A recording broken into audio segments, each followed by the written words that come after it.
29. By a rare chance, someone may see the soul.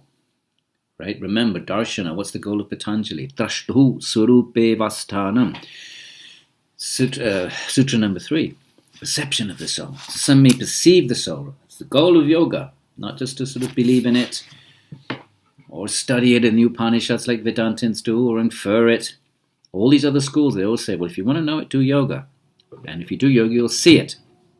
Krishna is saying, some may see it. And others may speak of the soul. They maybe talk about it even though they haven't perceived it. They transmit the teachings. Still another may hear of the soul. People all over the world, they are exposed to spiritual teaching, so they hear about it.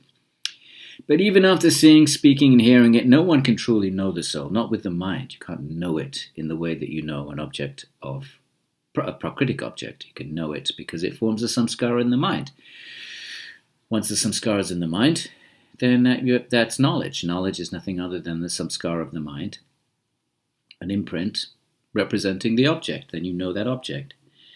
So 30.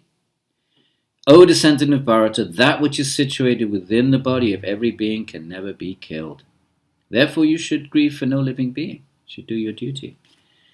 So then he has this little detour about warrior and honor ethics. In other words, he goes down a little bit, sort of meets Arjuna at a place of the warrior ego. Later on he's going to say you have to transcend the ego, but right now he's just sort of backing off a bit. It's given him some sort of high-powered jnana yoga, and then he sort of ratchets it down a little bit and says, well, you're a warrior, and if you don't fight, people won't know you're not fighting because out of respect for Bhishma, they're going to think you ran away from the battlefield. So you'll be known as a coward. You bring your whole family to disrepute. So there's a few verses there, up to about verse 38.